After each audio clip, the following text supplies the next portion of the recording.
الحمد للہ رب العالمین وصلی اللہ وسلم وبارک علی عبدہ ورسولہ نبینا محمد وعلی آلہ وصحبہ اجمعین وسلم تسلیما کثیرا اما بعد۔ قرآن مجید میں رمضان المبارک کے تعلق سے جو آیات ہیں وہ سب کی سب ایک جگہ جمع ہیں سورہ بقرہ میں، اور آیتوں میں اہل علم نے ایک نقطہ یہ بیان کیا ہے کہ جہاں روزے کے احکام، مسائل اور اس کی حکمتیں بیان ہوئی، اس کے درمیان میں اللہ رب العزت نے یہ آیت بھی نازل فرمائی وَإِذَا سَأَلَكَ عِبَادِي عَنِّي فَإِنِّي قَرِيب، کہ نبی کریم صلی اللہ علیہ وسلم جب میرے بندے آپ سے میرے بارے میں پوچھیں تو بے شک میں قریب ہوں۔ اور قریب ہونے کا معنی یہاں پر اجیب دعوت الداعی اذا دعان، جب بھی پکارنے والا مجھے پکارتا ہے میں اس کی پکار کو سنتا ہوں اور اس کی پکار پر لبیک کہتا ہوں۔ تو یہ بات سمجھنا ضروری ہے کہ ہم سب کی زندگی کے اندر حاجتیں بھی ہیں، کچھ فکر بھی ہیں، دنیا کی بھلائیاں بھی ہمیں چاہیے، آخرت کی بھلائیاں بھی ہمیں چاہیے۔ تو روزے کے اندر اس امر سے غافل نہ ہوں کہ یہ قبولیت کا ایک مقام ہے اور قبولیت کی ایک کیفیت ہے، بلکہ اللہ کے رسول صلی اللہ علیہ وسلم کی حدیث میں آتا ہے کہ روزہ دار کی دعا رد نہیں کی جاتی۔ تو اس لیے ہم سب جو ہے اس حوالے سے توجہ رکھیں، بلکہ حدیث میں تو یہاں تک آتا ہے رات کے وقت کے بارے میں کہ اللہ تبارک و تعالیٰ اس بابرکت مہینے کی ہر رات کو کچھ لوگوں کو جہنم سے آزاد کرنے کا فیصلہ فرما لیتے ہیں۔ کتنا بڑی بات ہے، کتنا بڑا فیصلہ ہے۔ اور پھر آپ نے تاکید فرمائی اور فرمایا وَذَلِكَ كُلَّ لَيْلَةٍ، اس بابرکت مہینے کی ہر رات کو۔ تو ہمیں اور آپ کو اس پہ جو بھی عبادات انجام دے رہے ہیں، قیام اللیل ہے، روزہ ہے اور دیگر عبادات، تو اس میں یہ ذہن رہے کہ ہم نے اللہ سے مانگنا بھی ہے اور اللہ سے قبولیت کا بھی تقاضا کرنا ہے۔ اور یہ آیت میں بڑے ایمانی پہلو بھی ہیں، وَإِذَا سَأَلَكَ عِبَادِي، کیونکہ یہ کہا جا رہا ہے کہ جب آپ سے میرے بندے میرے بارے میں پوچھیں، دیکھیں کیسا انداز ہے۔ اچھا پھر یہ کہا کہ تو ان کو بتا دیں کہ میں قریب ہوں، فَإِنِّي قریب، فوراً سے کہہ دیا کہ بے شک میں قریب ہوں۔ تو علماء کرام کہتے ہیں یہ بھی اس میں اللہ تبارک و تعالیٰ نے گویا جواب کے اندر پورا تسلسل نہیں قائم رکھا، بلکہ فوراً سے جواب دے دیا کہ بے شک میں قریب ہوں۔ تو اللہ تبارک و تعالیٰ جو ہمارا رب ہے اور ہمارا سب سے زیادہ ہم سے محبت کرنے والا ہے، وہ قریب ہے۔ تو ہمیں اپنے رب کی قربت کا احساس کرتے ہوئے اپنے رب سے مانگنا چاہیے اور دعا کی طرف خاص دھیان ہمارا ہونا چاہیے۔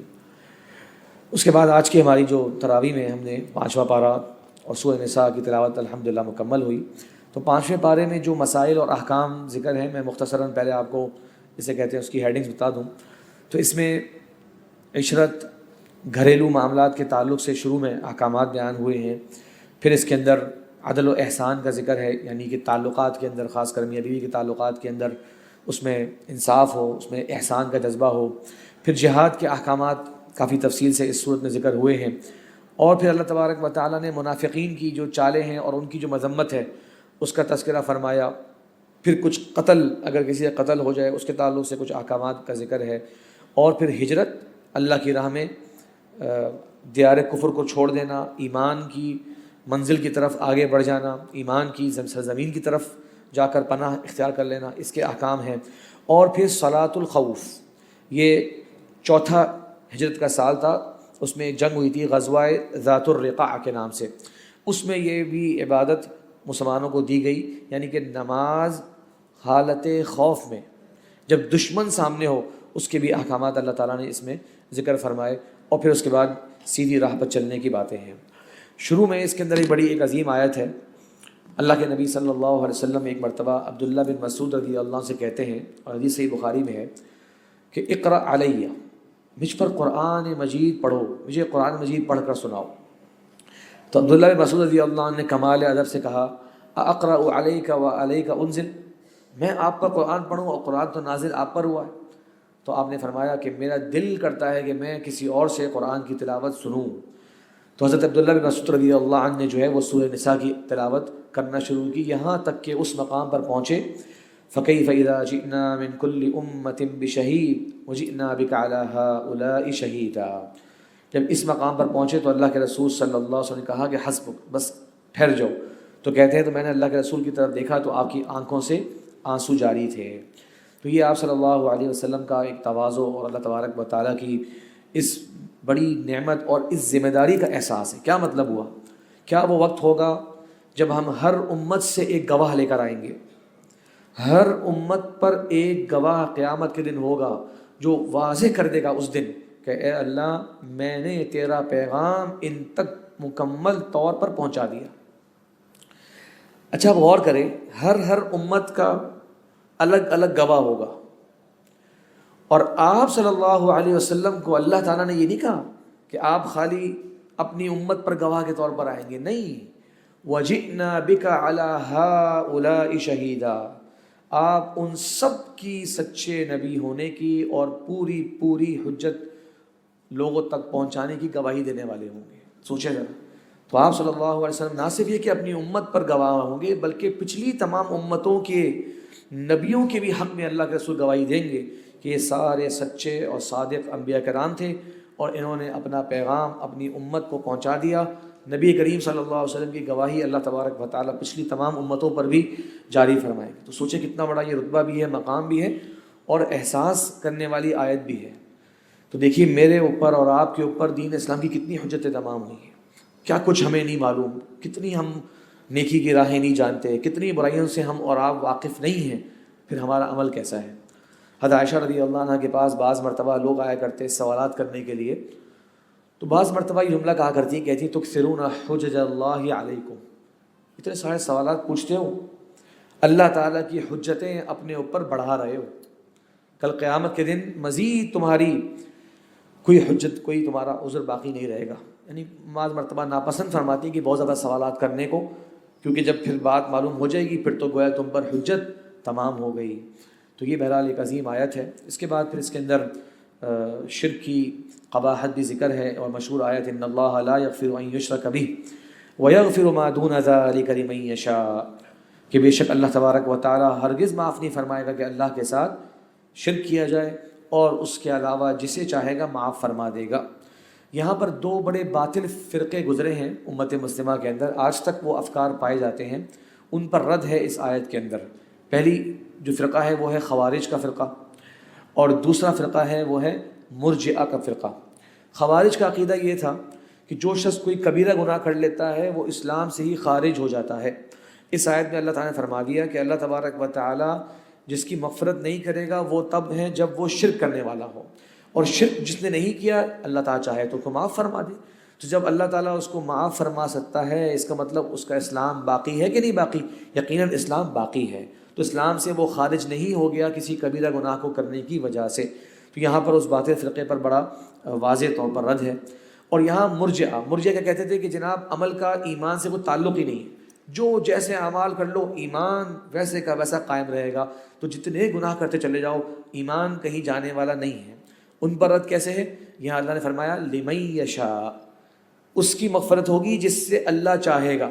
اس کا مطلب کچھ لوگ ایسے ہوں گے جن کی ان کے گناہوں کی وجہ سے پکڑ بھی ہوگی، جن کو سزا بھی ملے گی۔ تو جب سزا ملے گی تو اس کا مطلب برے اعمال وہ ایمان پر اثر انداز ہوتے ہیں، برے اعمال جو ہیں وہ ایمان کو گھٹاتے ہیں، ایمان کی طاقت کو کمزور کرتے ہیں۔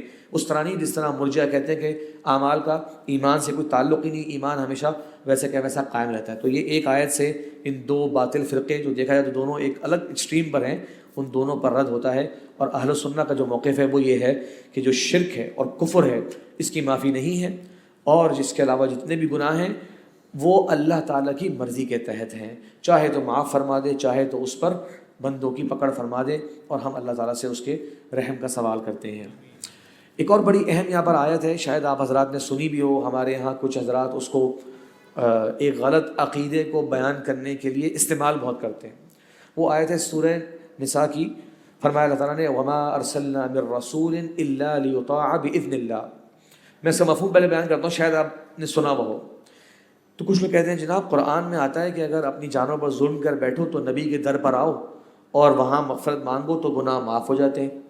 ایسی بات ہمارے یہاں آپ لوگوں نے کچھ سنی ہے کہ ایسی باتیں نہیں سنی آپ لوگوں نے؟ خیر، تو کچھ لوگ جو ہے وہ مزاروں پر آنے کے حوالے سے اور نبی کریم صلی اللہ علیہ وسلم کو پکارنے کے حوالے سے نا اس آیت سے دلیل پکڑنے کی کوشش کرتے ہیں کہ دیکھو اس حدیث میں، اس آیت میں آتا ہے کہ جب اپنی جانوں پر ظلم کر بیٹھو تو نبی کے پاس آؤ اور وہاں آنے سے گناہ معاف ہو جاتے ہیں، تو نبی کے در پر جاؤ، گناہ کو معافی کروا لو۔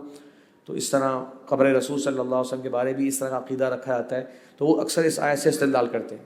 تو میں آپ کے سامنے ذرا پیش کرتا ہوں، تھوڑا فوکس کیجیے گا کہ یہ آیت سے استدلال غلط ہے، اس عقیدے کا استدلال بالکل غلط ہے۔ آیت کیا کہہ رہی ہے دیکھیے، وما ارسلنا من رسول الا لیطاع باذن اللہ، ہم نے نہیں کوئی رسول بھیجا مگر اس لیے کہ اس کی اطاعت کی جائے اللہ کے حکم سے۔ وَلَوْ أَنَّهُمْ إِذ ظَّلَمُوا أَنفُسَهُمْ، اور جب یہ اپنی جانوں پر ظلم کر بیٹھتے، جانوں پر ظلم سے مراد یہ ہے کہ گناہ کرنا، کوتاہیاں کرنا، جاؤوکا، آپ کے پاس آتے، اب سوچئے آپ کے پاس آ کے کیا کرتے، فَاسْتَغْفَرُوا اللَّهَ، آ کر اللہ سے اپنے گناہوں کی مغفرت مانگتے، فَاسْتَغْفَرُوا اللَّهَ۔ اچھا، اس کے بعد کیا ہے، کیونکہ یہ نبی صلی اللہ علیہ وسلم کے پاس آئے اور آ کر اللہ سے اپنے گناہوں کی مغفرت مانگی، وَاسْتَغْفَرَ لَهُمُ الرَّسُولُ، اور نبی کریم صلی اللہ علیہ وسلم بھی ان کے لیے اللہ تعالیٰ سے دعائے مغفرت کریں۔ اگر یہ دونوں چیزیں اس طرح ہو جاتی، لَوَجَدُوا اللَّهَ تَوَّابًا رَحِيمًا، تو یقیناً اللہ تبارک و تعالیٰ کو توبہ قبول کرنے والا اور رحم کرنے والا پاتے۔ تو یہاں واضح ہو رہا ہے کہ یہ معاملہ آپ صلی اللہ علیہ وسلم کی زندگی کے ساتھ خاص ہے کہ جب لوگ آپ کے پاس آتے اور اللہ سے اپنے گناہوں کی معافی مانگتے، آپ بھی ان کے لیے دعا مغفرت فرما دیا کرتے۔ بلکہ آپ تو سوچئے، قرآن کے آیت ہے ان تستغفر لهم 70 مرہ، آپ صلی اللہ علیہ وسلم تو منافقین کے لیے بھی مغفرت کی دعا فرما لیتے، لیکن اللہ تعالیٰ نے وہاں کیا فرمایا، لن یغفر اللہ لهم، ان کے گناہ وہاں پر معاف نہیں کیے جائیں گے۔ اچھا، کچھ لوگ کہتے ہیں نہیں جناب آیت تو عام ہے ہر زمانے کے ساتھ، آپ کیوں کہہ رہے ہیں کہ یہ اس زمانے کے ساتھ خاص ہے؟ تو یاد رکھیے، کسی بھی صحابی نے، کسی بھی تابعی نے، سلف صالحین میں سے کسی نے اس آیت کو ہر زمانے کے ساتھ خاص نہیں کیا کہ جناب جب گناہ بخشوانے ہوں تو نبی کے پاس آؤ اور وہاں آ کر اللہ کو پکارو اور نبی تمہارے لیے اللہ سے پکاریں گے۔ یہ صرف اس زمانے کے لوگ ہیں۔ اچھا، اس کی ایک اور بہت واضح دلیل کہ یہ اس زمانے کے ساتھ خاص ہے، اگلی آیت سنیے، اگلی آیت کیا ہے، فلا وربک لا یؤمنون، اللہ فرما رہے نہیں، آپ کے رب کی قسم یہ ایمان والے نہیں ہو سکتے، حتی یحکموک فیما شجر بینہم، یہاں تک کہ یہ آپ کو اپنے جھگڑوں میں فیصلہ کرنے والا نہ تسلیم کر لیں۔ اب آپ بتائیے، اگر کوئی جھگڑا ہو، کانفلکٹ ہو جائے ایمان والوں میں، تو اللہ تعالیٰ فرما رہے ہیں کہ اگر یہ ایمان والے ہیں نا تو یہ وہ کیس لے کر آئیں گے آپ کے پاس، اور آپ جو فیصلہ کریں گے اس کیس میں انہیں لازمی اسے تسلیم کرنا پڑے گا، اور اگر یہ تسلیم نہ کریں تو یہ ایمان والے نہیں ہو سکتے۔ اب آپ سے سوال ہے، کیا خیال ہے آج جھگڑے ہوتے ہیں کہ ختم ہو گئے؟ جھگڑے ہونا ختم ہو گئے ہوتے ہیں؟ تو کیا خیال ہے؟ کبھی آپ نے سنا ہے کہ درس دیا جا رہا ہو کہ اگر جھگڑے ہوں تو قرآن یہ کہہ رہا ہے کہ نبی کریم صلی اللہ علیہ وسلم کے پاس جاؤ اور پھر جو وہ فیصلہ کریں اس کو ہر حال میں ماننا پڑے گا۔ چلو بھائی جھگڑا ہو گیا، چلو جاؤ مدینہ منورہ، وہاں جا کر فیصلہ کرواؤ۔ کبھی آج تک آپ نے کسی کو بیان کرتے ہوئے سنا ہے ایسا؟ نہیں۔ اگلی آیت یہ کہہ رہی ہے نا، تو نہیں، اب آپ کہیں گے نہیں جناب یہ تو اس وقت کے ایمان والوں کے لیے بتایا جا رہا ہے کہ جو مدینہ منورہ میں رہا کرتے تھے کہ نبی کریم صلی اللہ علیہ وسلم کا جو فیصلہ ہے وہ آخری فیصلہ ہوگا، یہ تو اس کانٹیکسٹ میں بات ہو رہی ہے۔ اچھا، تو یہ آیت اس کانٹیکسٹ کے ساتھ ہے، اور اس کے بالکل ساتھ دوسری آیت جو ہے وہ ہر زمانے کے لیے عام ہو گئی۔ بات سمجھ میں آ رہی ہے؟ کہ قرآن میں سورہ نساء کے اندر ہی آیت کتنی واضح محکم آیتیں موجود ہیں، اور نوٹ کیجئے وہاں پر بھی ظلم کا ذکر ہے، والذین اذا فعلوا فاحشۃ، اور اگر ان سے کوئی فحش کام کا ارتکاب ہو جائے، او ظلموا انفسہم، یا اپنی جانوں پر ظلم کر بیٹھے۔ اب نوٹ کیجئے یہ آیت ہر زمانے کے لیے کیا ہے، ذکروا اللہ، اللہ کو یاد کرتے ہیں، فاستغفروا لذنوبہم، اور اللہ سے اپنے گناہوں کی مغفرت مانگتے ہیں۔ پھر فرمایا وَمَن يَغْفِرُ الذُّنُوبَ إِلَّا اللَّهُ، اور کون ہے جو گناہوں کو معاف کرے مگر اللہ، اللہ کے علاوہ اور ہے کون گناہوں کو معاف کرنے والا؟ کتنی واضح اور محکم آیت ہے، اس کے باوجود میں نے کہا کہ اس آیت سے اپنا ایک استدلال لے کر اپنے آپ کو ایک غفلت میں رکھتے ہیں۔ بہرحال اور بھی اس میں جو ہے وہ بڑی اہم آیات موجود ہیں۔ ایک مقام پہ اللہ تعالیٰ نے فرمایا، اور اللہ تبارک و تعالیٰ کا یاد رکھیے گا ایک تعارف ہے اللہ کا، اور وہ کیا، غنی عن العالمین، اللہ تعالیٰ تمام جہانوں سے بے نیاز ہے۔ میری اور آپ کی پورے کائنات کی نیکی اللہ تبارک و تعالیٰ کے خزانوں کے اندر ایک قطرے کا بھی اضافہ نہیں کرتی۔ میری اور آپ کی تمام انسان و جنات کی جب سے دنیا میں آئے ہیں قیامت تک کی کوتاہیاں، غفلتیں، گناہ جمع ہو جائیں، اللہ تبارک و تعالیٰ کے خزانوں میں ایک قطرہ کمی نہیں کر سکتی۔ تو پھر کیا ہے آپ کی اپنے لیے ہی یہ نیکیاں ہیں، آپ کے اپنے ہی بھلائی کی باتیں ہیں۔ اللہ نے فرمایا ان یشاء یذھبکم ایھا الناس ویأتی بآخرین، اے لوگوں اللہ تعالیٰ چاہے تم سب کے سب کو فنا کر دے اور دیگر اوروں کو لے آئے، وکان اللہ علی ذلک قدیرا، اللہ تبارک و تعالیٰ اس پر بھرپور قادر ہے۔ تو علماء کرام کہتے ہیں کہ انسان اور ایمان والا یا مسلمان جب وہ اللہ تبارک و تعالیٰ کے احکامات کو ضائع کر دیتا ہے، اللہ تبارک و تعالیٰ کی حدود کی پامالی کر دیتا ہے، تو اس کی اللہ کی نظر میں کوئی حیثیت، کوئی وقعت باقی نہیں رہتی۔ ایسے لوگوں کے بارے میں اللہ نے کہا کہ اگر اللہ تعالیٰ چاہے تم سب کے سب کو ختم کر دے۔ تو دیکھیں انسان جو ہے وہ کتنا غافل ہے، سمجھتا ہے کہ گناہ کرنے کی وجہ سے پتہ نہیں اس کو کیا کچھ حاصل ہو رہا ہے۔ اس کے بعد جو نماز خوف کی جو آیات ہیں بڑی توجہ طلب ہیں۔ سوچئے نماز خوف کی کیفیت بتائی جا رہی ہے۔ خوف کی کیفیت کیا ہے کہ اگر دشمن آپ کے سامنے ہو تو ایک گروہ آپ کے ساتھ نماز پڑھے، جب آپ سجدے میں چلے جائیں گے تو پھر وہ گروہ کھڑا رہے، پھر دوسرا گروپ جو ہے وہ جوائن کرے، ایسا نہ ہو کہ سارے کے سارے سجدے میں گر جائیں اور وہاں سے حملہ ہو جائے۔ سوچئے۔ اور نماز خوف کی مختلف کیفیات احادیث میں ذکر ہیں، خلاصہ اس کا یہ ہے کہ جس انداز سے ممکن ہو سکے کہ پروٹیکشن بھی ہوتی رہے، سیکیورٹی بھی ہوتی رہے اور عبادت بھی آپ کی انجام دے دی جائے، آپ نے ان دونوں کاموں کو کرنا ہے۔ اب آپ سوچیں دشمن سامنے ہے، اس موقع پر اس نماز کی تاکید ہے، اس نماز کی فرضیت جو ہے وہ ختم وہاں پر نہیں ہوتی، اور میں اور آپ اور ہماری معاشرے کی جو اکثریت ہے، ہماری دکان چل رہی ہوتی ہے، ہمارے کاروبار چل رہے ہوتے ہیں، ہماری بہت اہم میٹنگز چل رہی ہوتی ہیں، ہمارے میچ چل رہے ہوتے ہیں، اور ہم اس کے اندر اللہ تبارک و تعالیٰ کے اس حکم کو بالکل لاپرواہی کے ساتھ جانے دیتے ہیں۔ جب نبی کریم صلی اللہ علیہ وسلم کے صحابہ کرام اسلام کے لیے معرکہ لڑ رہے ہیں، یہ نہیں کہا گیا کہ چلو جب جنگ ختم ہو جائے تو پانچوں نمازیں ایک ساتھ جمع کر لینا۔ اور آج کے کتنے ہم سب معاشرے کے اندر کتنی بڑی کوتاہی دیکھتے ہیں اس فضیلت کے بارے میں۔